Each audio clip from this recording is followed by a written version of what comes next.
Narrated Hudayf ibn al-Yaman radiallahu anhu, he said that Rasulullah sallallahu alayhi wa sallam said, "Do not drink in silver or gold utensils, and do not eat in plates of such metals, for such things are for them, the disbelievers, in this worldly life, and for you in the hereafter." Agreed upon.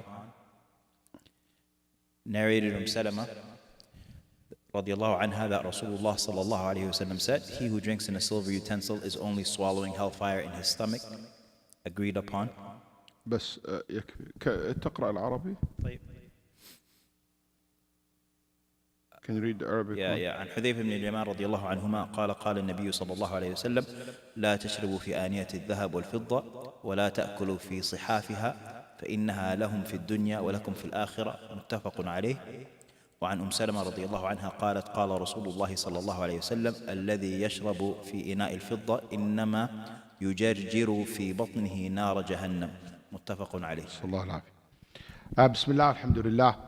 المؤلف رحمه الله الإمام الحافظ ibn Hajar said this is chapter 2, utensils, al-Aniya. Utensils in the containers that you put drinks or food inside it. That type of containers, we call it Aniya in Arabic language. And can anybody here tell me what the significance of talking about utensils after he finished talking about water and all the rules related to pure water, najis water, and so forth? يعني بعد أن أنهى الكلام عن أحكام المياه جاء بالآنية. Why you think this order? Don't just think they just put it for no reason. There is a reason behind it. There's a logic behind it. Can you think of it? Raise your hand because I don't know who's speaking. Mustafa?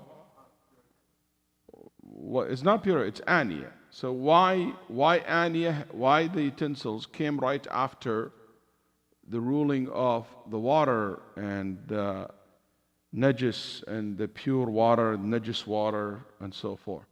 Yes, Omar?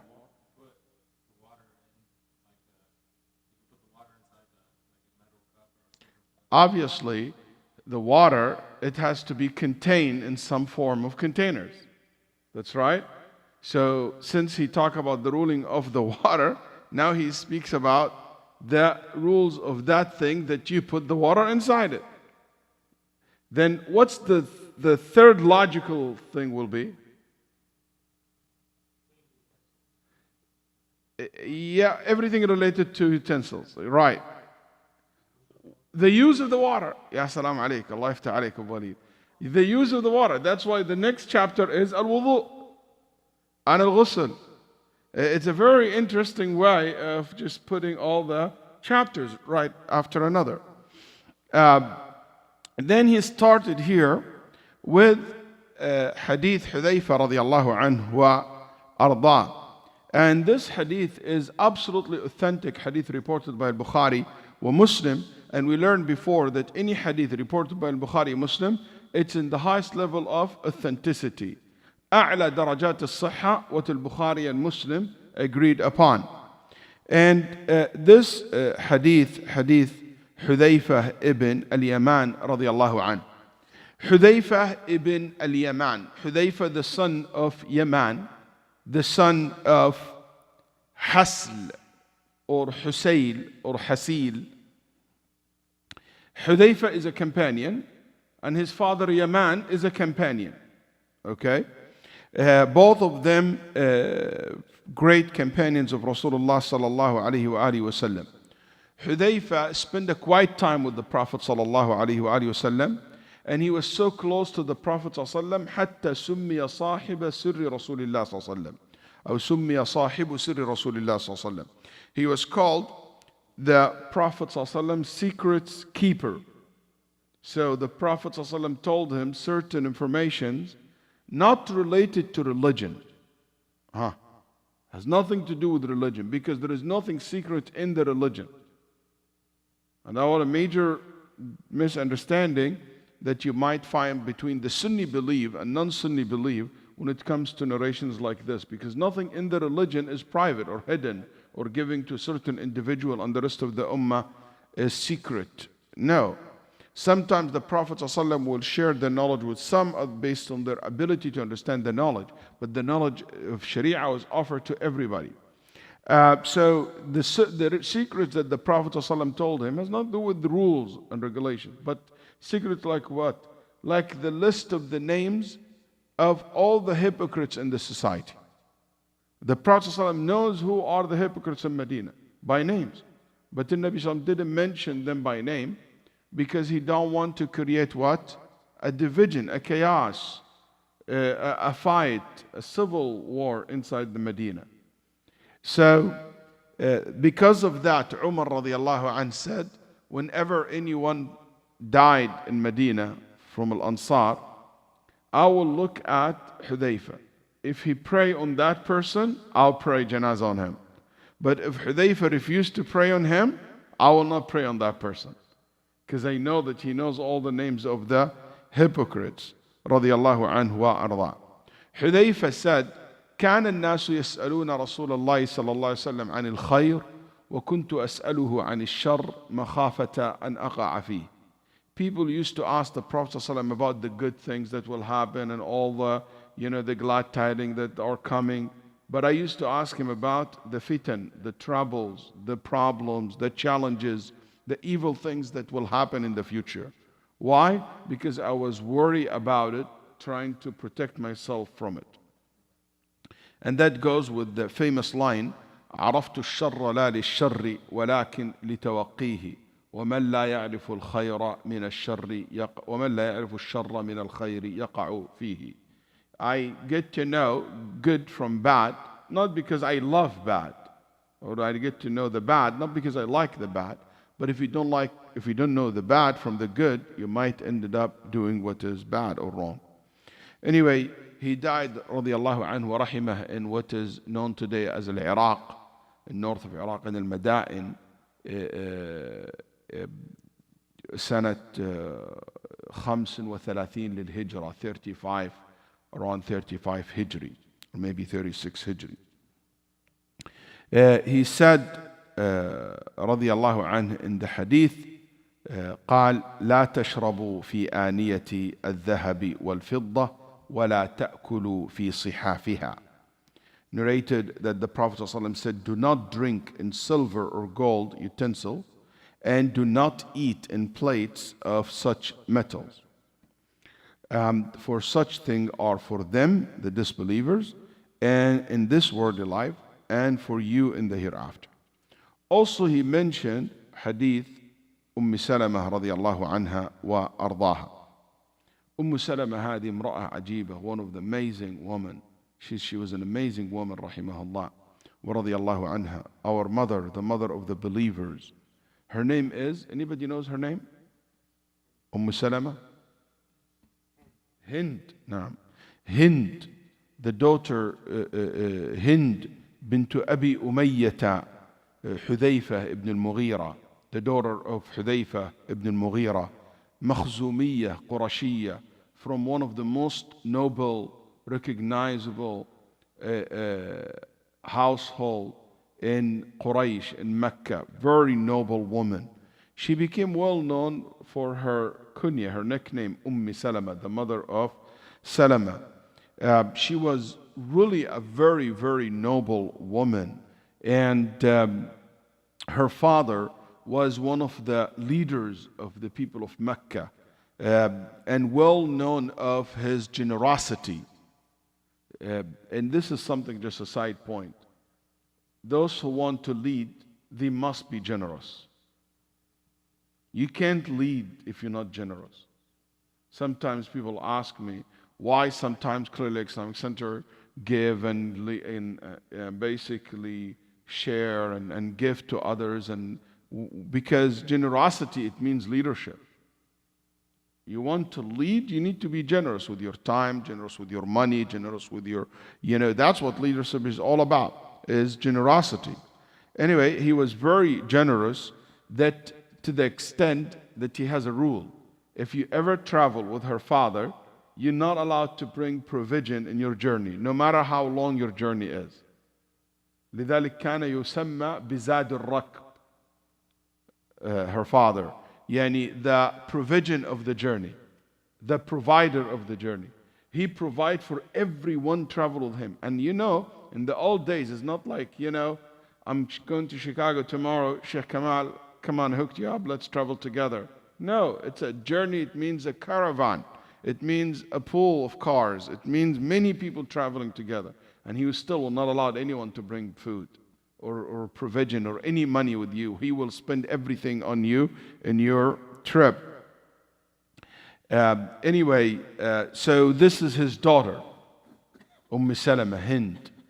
Just to kind of get an idea, her cousin is who? Abu Jahl, her first cousin. Okay? And also, she is the cousin, she is the cousin of Khalid ibn al-Waleed in the same time. So Khalid, her nephew, and she's the cousin of Khalid ibn al-Waleed. And Abu Jahl is basically her cousin. Salama radiallahu anha, among the early people who accepted Islam. And she suffered like the rest of the Muslims in Mecca. And her husband and her son were under this pressure, and they decided to migrate to Habasha. They went to Abyssinia, and there is the rumor came in Abyssinia, the first trip go to Abyssinia, there is a rumor came that people of Mecca became Muslims, so she came back with her husband. This is a noble woman from a noble tribe coming back to her roots. So when she came back to Mecca, she found out that the case is still bad as she left it, or even worse. When the permission was given to the believer to go to Medina, she decided to go with her husband. But I don't know if you know the story or not, but when she about to leave, her family and his family said, no way, no way. Her family said, no way a noble woman like ours will move to Medina. She left the first time to Abyssinia without us approving. This one, never. It's enough that you have made our daughter follow that evil religion of Muhammad. And saba'at. She became like murtadda. She became infidel. She became, upon another religion. That's enough. And they were very angry at him. We will never ever let her travel with you. She stays in Mecca. She's a noble woman. So now they pulled her. So her husband's family, tribe, also he's from a noble tribe.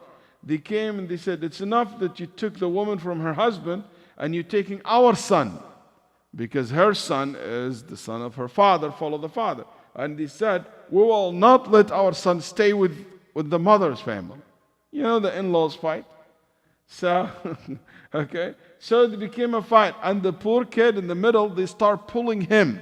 And the father's family pulling him. And the mother family pulling the kid. What they did, فَخَلَعُوا كَتْفَ. They dislocate his shoulder and his hand. It became useless completely because of all the pulling. But he ended up with his father's family. Then what's worse than that? Her husband's family refused to give the kid to the father to go with him to Medina. And they refused for her to see her son. Can you imagine the situation? She is in Mecca, her husband in Medina, and her son with his family in Mecca, not allowed to see his mother. The whole family scattered in a such way, strange. She used to go outside crying every day. Every day she will go outside crying, missing her husband and her son. كانت تخرج في بطحاء مكة until somebody passed by her among the leader of Mecca, and he said, why see this poor woman crying every day? They told him, and he said, I will take care of her. He went to her family and to the husband's family, and he arranged for her to be reunited with her son, and she traveled to Medina. But after the Battle of Uhud, Her husband was wounded very badly 2 or 3 months later when he died, and she became a widow after she moved to Medina. Can you imagine, like, there is a lot to be said, but this is just a short version of her story. Such woman, everybody will be like impressed by her. She had 4 children, widow with 4 children. And she said, when I heard the Prophet ﷺ said, anyone struck by a calamity, and that person would say, Allahumma ajirni fi musibati wa akhluf li khayran minha illa khalafa Allahu lahu khayran minha. Anyone struck by a calamity, and he said, Allahumma ajirni fi musibati. Yani Allah be for me in my calamity, in this disaster, and replace me something better than this. She said, I said to myself, who can be better than Abu Salama? And after he left Medina, he never married another one, and that's a common thing in that time. You know, he waited for me, the love between them, traveling together to Abyssinia. Who can be better than Abu Salama? Even Abu Bakr, for her. That's why Abu Bakr proposed to her, she refused him. She said, I'm not going to replace Abu Salama with you. She refused to marry Abu Bakr. Then the Nabi sallallahu alayhi wa sallam asked for her hand.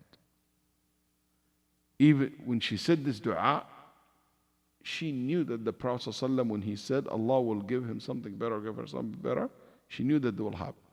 And she ended up marrying Rasulullah sallallahu alayhi wa sallam. And Nabi sallallahu married her in the 4th year of Hijrah. And she died in the age of 84 years old.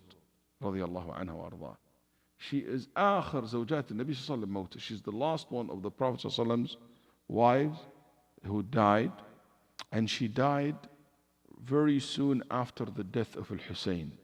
When she heard that he was killed, she was crying on her knees, and she was very moved by his death. And few days or weeks she died after that. That was 59 Hijri. Anyway, she said, radiallahu anha, that she heard the Prophet ﷺ saying, الذي يشرب في آنية الفضة إنما يجرجر في بطنه نار جهنم. في بعض ألفاظ الحديث, for those who enjoy Arabic, يجرجر في بطنه نار جهنم بالضم على أنه فاعل يجرجر, والأشهر أنها نار مفعول. So this hadith, the Prophet ﷺ saying, he who drinks in a silver utensil is only swallowing hellfire in his stomach. Reported by al-Bukhari or Muslim, so this is very authentic hadith.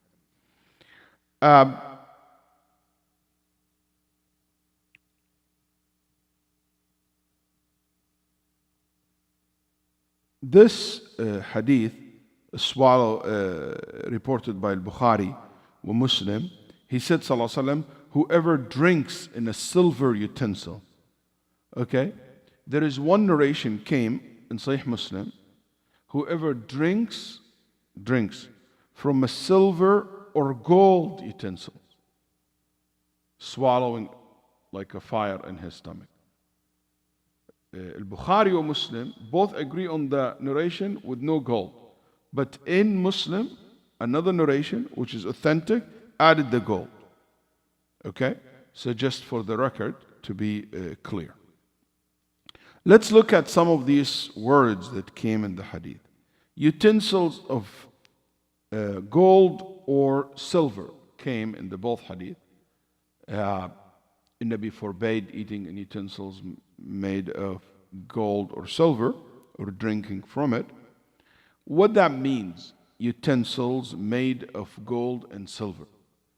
It means that this cup, this plate, this fork, this spoon is either 100% made of gold or dominated by gold and silver. لأن كلمة آنية ذهب Aniyat fidda, the way it was described in Arabic, it means it's a gold utensil. What's the pure gold? What karat? 20 what? 24. MashaAllah, very good. You must be married person. 24, okay? 24, not because women know gold better than men, no. Because when you get married, you get old. 22? Very smart. 24 is, hold on, 24 is the pure gold. But pure gold, you cannot shape it. That's why if you take a brick of gold, that's a 24, you know, but you cannot shape it. That's why they add to it copper. And when you add copper to it, or other element, it will make it flexible to be shaped. And that's what you call 21 carats of gold. But still, it's considered a pure gold. So any utensil made of 21 carats of gold, or 18 carats of gold, or 14 carats of gold, it's still considered a utensil of gold. And if it is the same thing apply. Silver can be shaped. So the point is that the majority or the main element of that utensil is gold or silver.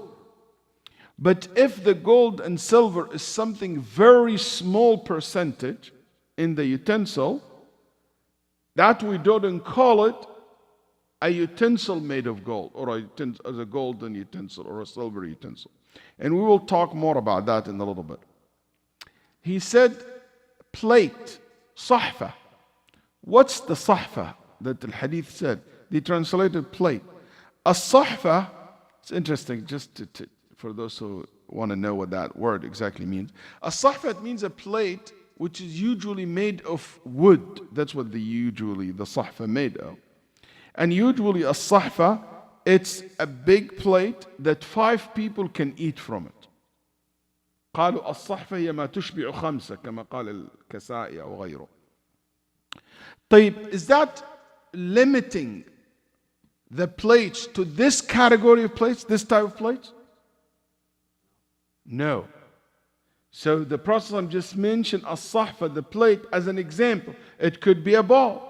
ما someone ممكن يطلع لك تفلسف علينا. He used to think he's a smart guy. He said, you know what? So ball of gold is okay, but plate is not okay.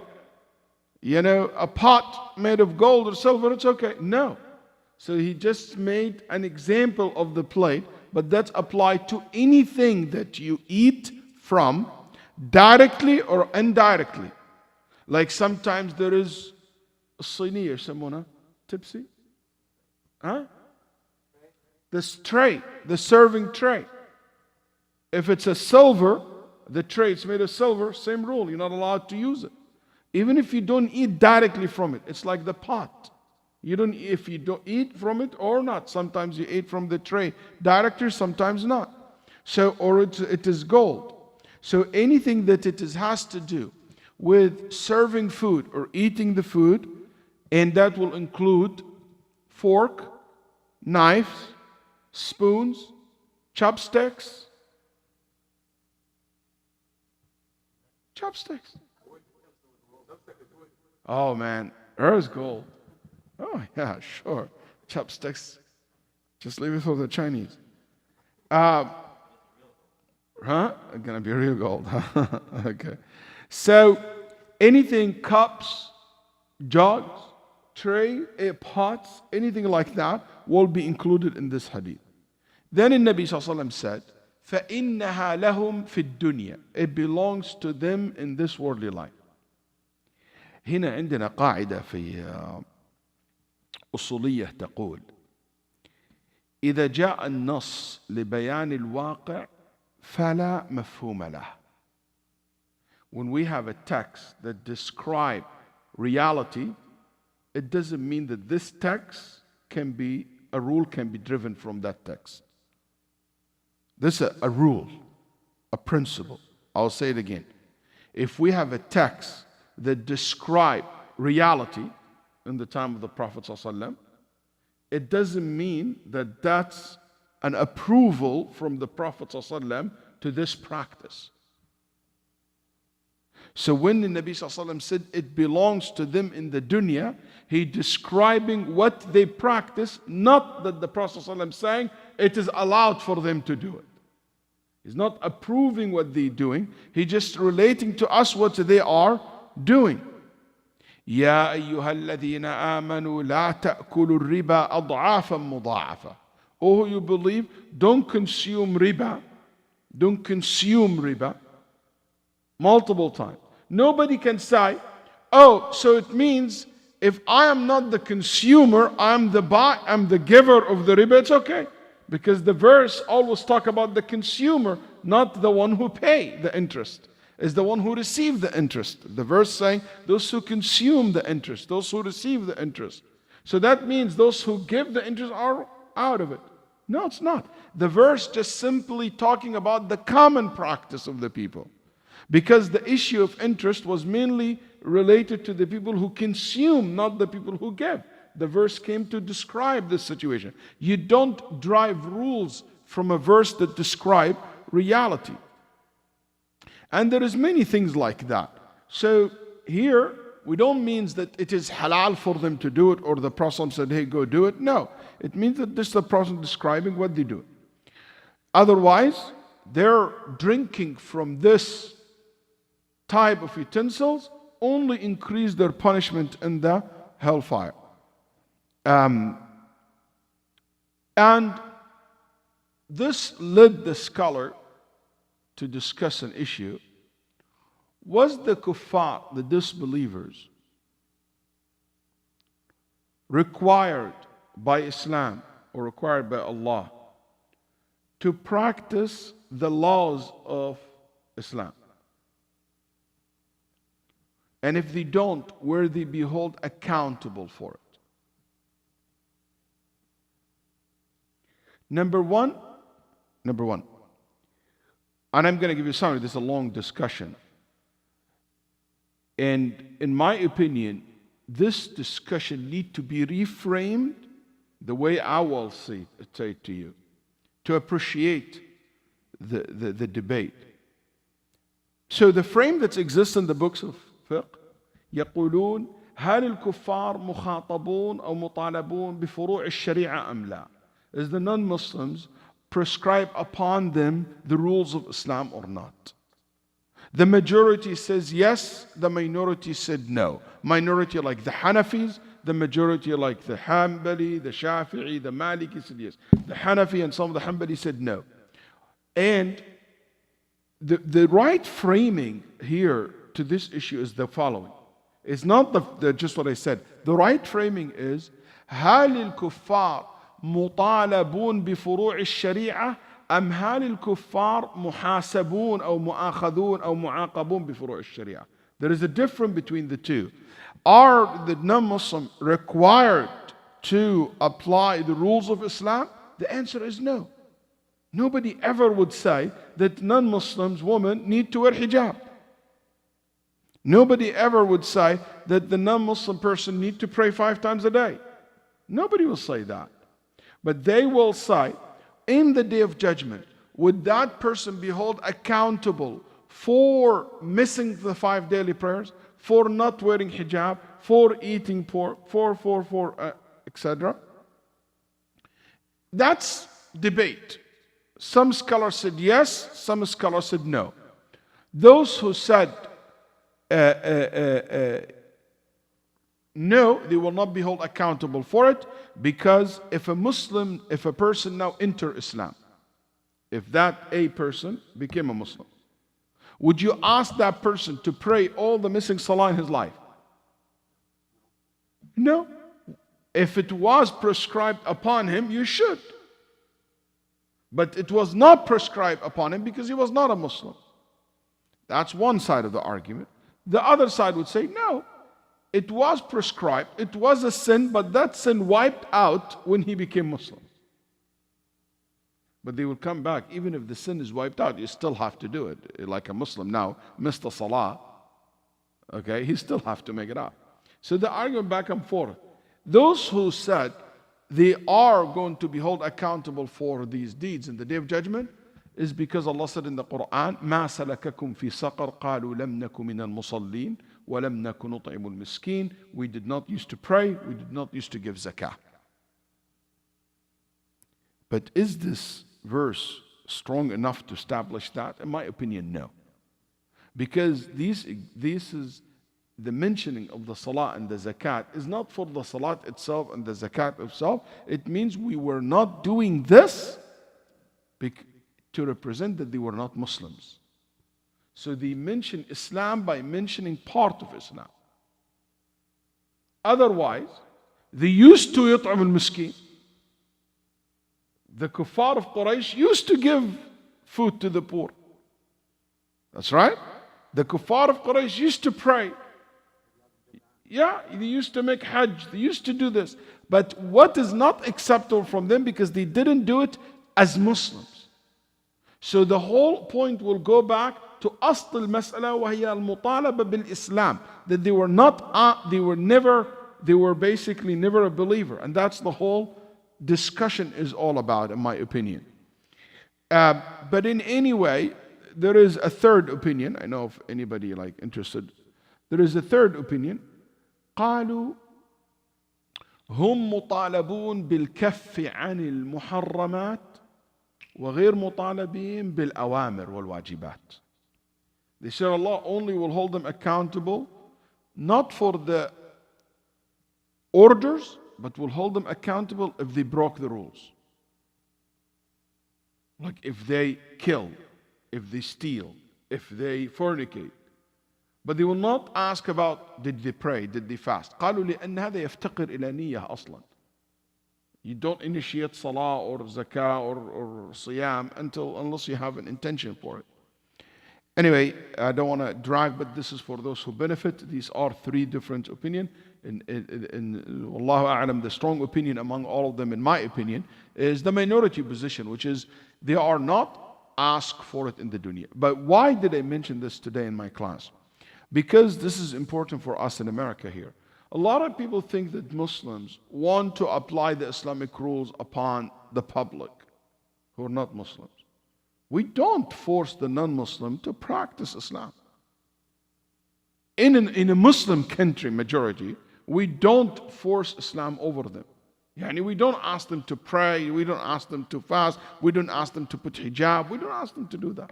They're not asked. That's why they used to drink alcohol, they used to have khamr, they used to have their own life. We didn't force our rules over them.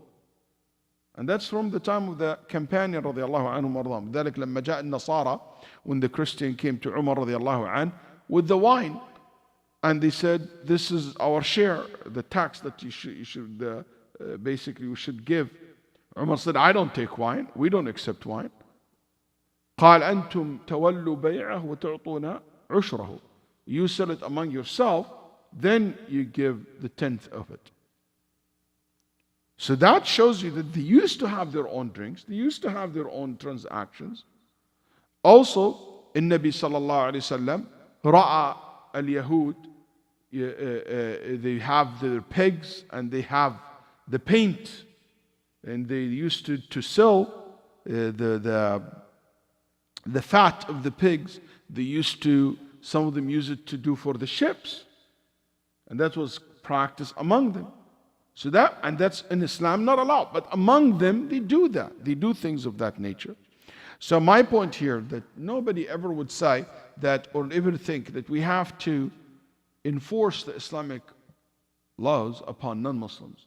Lakum dinukum waliya din. You have your religion, I have my religion.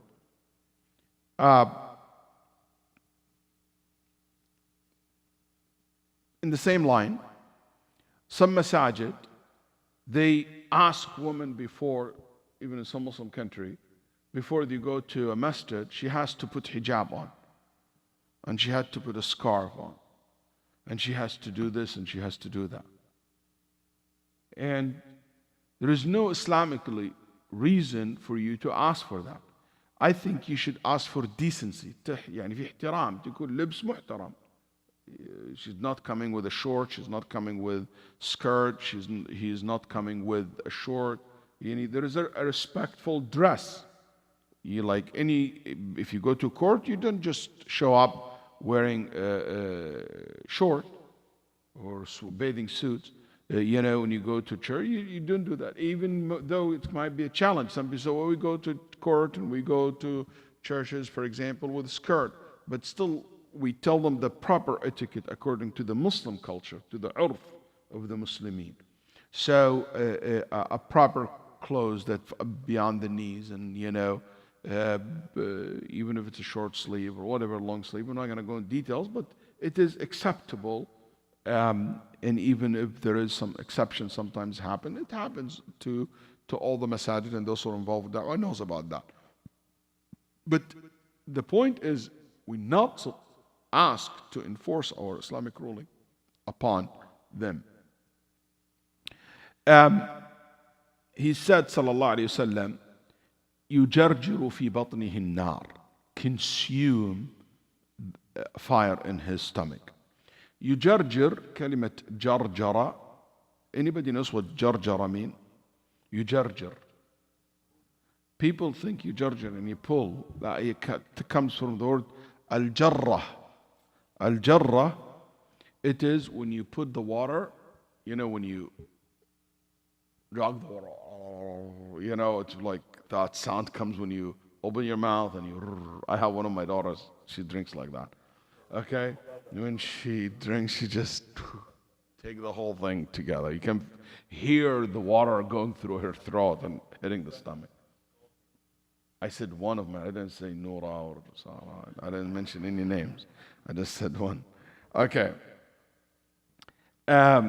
Anyway, also it could be the Arab use this to describe the voice of or the sound that comes from the camel when the camel drink the water. Like when swallow the water, it comes inside. That's called, it means consuming a big portion of the water straight to the stomach. That's how A'udhu Billah will do in hellfire. They will consume a huge amount of the fire and the boiling water in hellfire inside their stomach. Not just a sip, no. A huge amount they will consume it. إِنَّمَا يَأْكُلُونَ فِي بُطُونِهِمْ نَارًا. Like what Allah subhanahu wa ta'ala said in regard to the people who consume the wealth of the orphan in Surah An-Nisa. Because of these two hadith, the Prophet forbade, and because the hellfire is the punishment, and the hellfire cannot be punishment for anything but for what? Something haram. Almost, I can't say every, I say almost all the scholars said that drinking from utensils that gold or silver, pure gold and silver, is haram. Does anybody disagree with that? Yes. هذا قول الشافعي في القديم. The old opinion of الشافعي رحمه الله, and some of the old Shafi'is in Iraq held into it. Also, Dawood al-Zahiri from Zahiriya, they said it's only dislike. They didn't say it's haram. هذا قول غريب. Go ahead. What time Allahu Akbar, Allahu Akbar. Allahu Akbar, Allahu Akbar. Ashhadu an la ilaha illallah. Ashhadu an la ilaha illallah. Ashhadu anna Muhammadan Rasulullah. Ashhadu anna Muhammadan Rasulullah.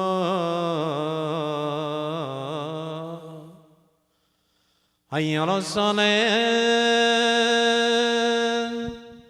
Hayya ala salat.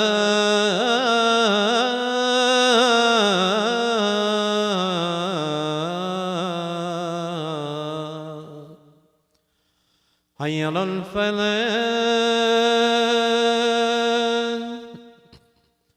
حي على الفلاح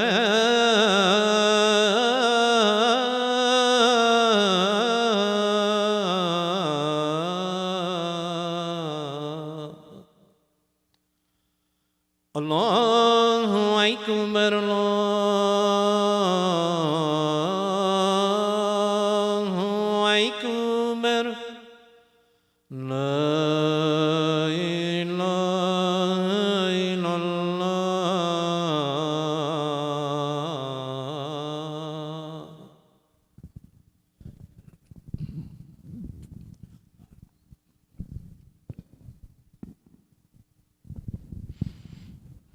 So this opinion that this is only for, it means dislike, karaha tanzihiyya, or Abu Dawud al-Zahiri said it's haram only for drinking from a cup that is silver or gold, but it is permissible for eating. Why did he say that? Because he looked at the hadith that you consume fire if you drink. But we can dismiss this argument easily by saying there is another narration, Sahih Muslim, eat or drink. Okay? So that really doesn't hold any strong argument, it's not a strong argument anymore. And the Nabi sallallahu alaihi wasallam forbade, إذا جاء النهي, if a Nabi forbade something sallallahu alaihi wasallam, and there is no proof to make an exception, it means it's allowed. What's the exception that they have for this? They said because the Nabi sallallahu alaihi wasallam, one of his cups cracked, and the Nabi sallallahu alaihi wasallam filled that crack with a chain or a silver. جاء في قدح النبي صلى الله عليه وسلم خرق أو خزق فلأمه النبي صلى الله عليه وسلم بسلسلة من فضة. They said, so that means it's a lot. But we say no. Here, this is a very small amount just to fill the crack. It doesn't mean the whole utensil is fidda. So you can't just drop this hadith, which is very clear text to that incident. That's why the vast majority of ulama said it's forbidden, it's haram. Why? Why it is haram to drink from utensils made of gold and silver? What's the illah? What's the reasoning behind it? Al-ulama rahimahumullah debated among themselves a lot. What is the reasoning behind it? Because when the Nabi sallallahu alaihi wasallam said it's for them in the dunya and for us in the akhirah, that's not a illah. That's something you cannot make qiyas on it. You can't make analogy based on it's for them in the dunya and for us in the akhirah. So what else can be, associated with that reasoning? Really nothing. You can't really use it. That's not how the illah in the usul al-fiqh works. So they have to come up with the reason behind it. So they can use the same logic to apply to other things. فقالوا العلة, some ulama said, قالوا العلة كسر قلوب الفقراء. The reason behind forbidding eating from gold and silver utensils, because you break the poor people's heart. Yeah, that's maybe wisdom, but illah, because there is so many things the rich people have can break the poor people's heart. Without giving examples, some people, mashallah, they have their iPhone 7, and it's like the fancy, the charcoal one, the latest version of it. And I still have iPhone 4. Okay? It's to break the hearts of the poor people. You drive a 2017 or 18 even maybe, okay? Mercedes, blah, blah, blah. And I drive a Honda, I don't even know what's the make of it. Okay, so, or Hyundai, you don't know what is it. Fuqara masakin. So, that's not a reasoning. Otherwise, many things will be haram. They said no. Al-illah, the reasoning behind it, قالوا, because gold and silver in the old days were what? The currency. That's what the currency made of. So they said, if you're going to use the gold and silver in the market to make plates and utensils, what's happened to the gold and silver? The value of it will go very high, and that will hurt the poor because not available anymore because they are using it. قالوا لأن هذا نقد يضر بالفقهاء. It will create basically a chaos in the market. And for what? For somebody to use it for food and drink. And they said gold and silver should be used for something better than that, like trade and purchasing and things of that nature. But is that true? Is that logic or reasoning? هل هذه علة? Because how many people can offer to have gold and silver of utensils? Very few. It will, in reality, will not really affect the market. So to make this as a reasoning, it's not really a reasoning. Some said maybe the reason is imitating the kuffar. So because it's imitating the kuffar, the imitation of the kuffar, it's forbidden. We say not every imitation of practice of the non-Muslim, it means it's haram to do. For instance, the Nabi ﷺ said, pray with your shoes on. Because the people of the book, they don't pray while they have their shoes on. Okay? قال صلوا في نعالكم. Are you following? So, the Nabi ﷺ said that. He said, pray in your shoes on, because the people of the book pray with no shoes. I have a question for you. How many times the Prophet pray with no shoes on? Thousands of times. Would he making imitation? No. Yes, the reality he does. He praying the way the same Jewish and Christian pray. But this imitation is not haram. It's a common practice between. We don't wear shoes when we pray. Most of the time. Is that clear?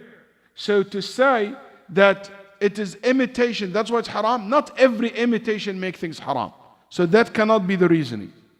So what's the reasoning? Why the Prophet ﷺ said it's haram to drink or to eat in a gold or silver plates and cups?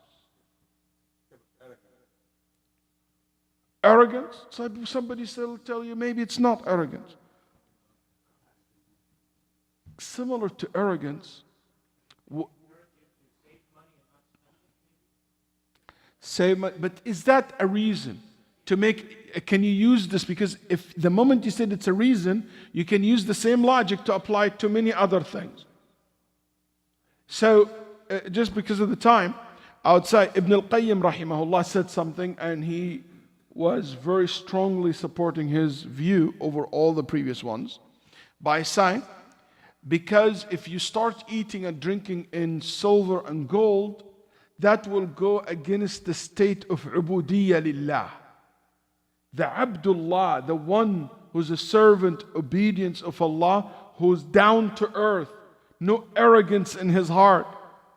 If you are eating in gold and silver, what left for Jannah? In another word, you basically living a very arrogant life. And that's against the concept of Islam, to be down to earth, to be humble, to be this, to be that. But again, I don't see this really as a reasoning. Wallahu a'lam. هنا في خلط قل من ينتبه إليه. Very few can see the difference between the following 2 points I'm going to say. نحن لا نبحث عن علة تحريم الذهب والفضة. That's the mistake that they're doing. They're looking for the reasoning behind why using gold and silver as utensils is haram. What I think we should be looking at, what's the reasoning behind forbidding eating and drinking from the gold and silver plates? And there is a quite difference between the two. And I'll explain that later.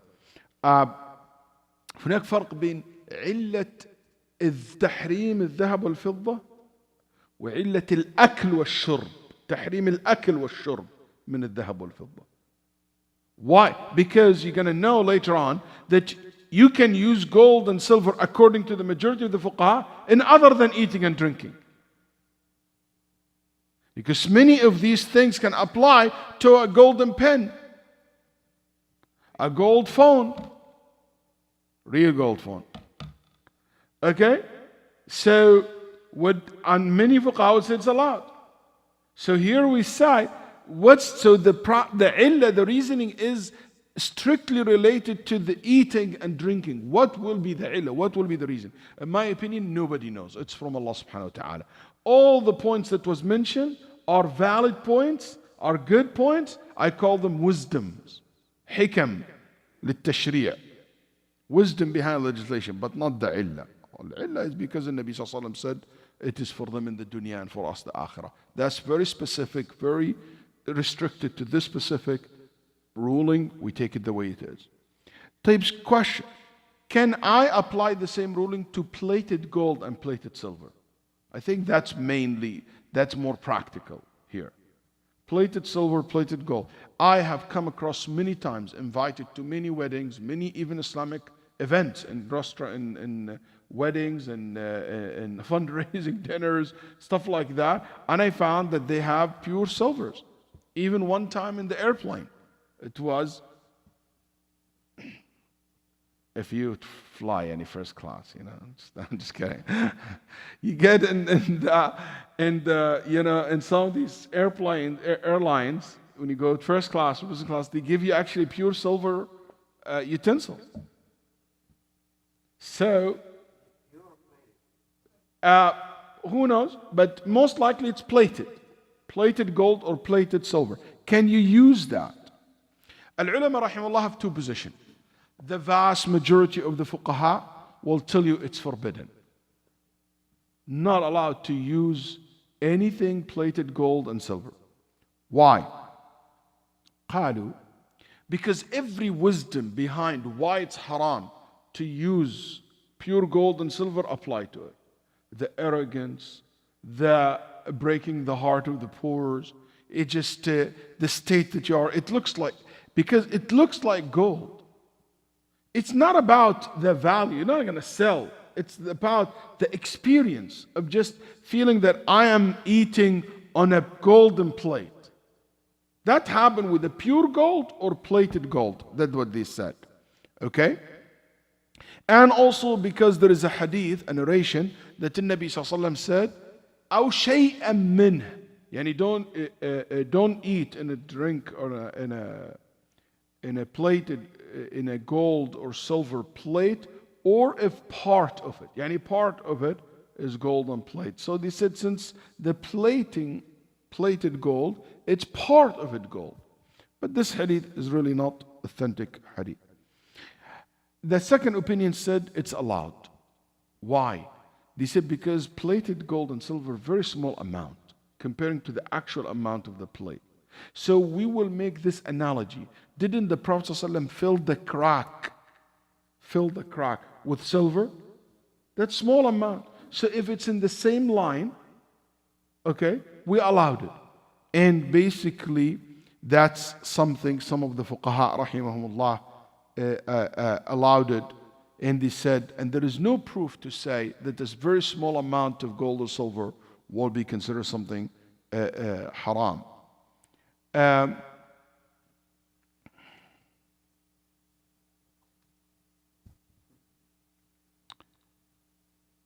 I personally don't have a very strong position either way,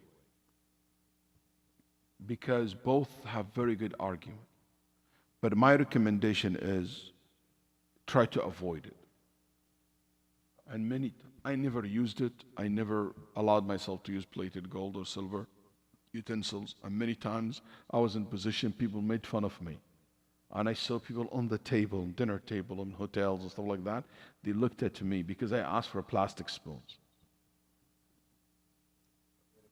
I said no. I said plastic spoons. Can you imagine first class restaurant? And I said plastic spoon, please. An airplane, plastic spoons. Or I'll use my hand, but I'm not going to get it. Yeah, I don't mind. I'm ready. But يجرجر في بطنه نار. I'm not going to take that. I'm not going to take that. You consume fire and hellfire. It's not worth it, no matter how the food is.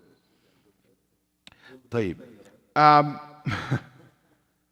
Another question. Al-ulama said, the hadith said, he forbid eating or drinking from a utensil made of gold and silver. But what about using gold and silver items in other than eating? Or utensils that you don't use it for eating? No, not gold tooth or anything. I'm not talking about that. I'm talking about items. Like either it's a plate, let's say.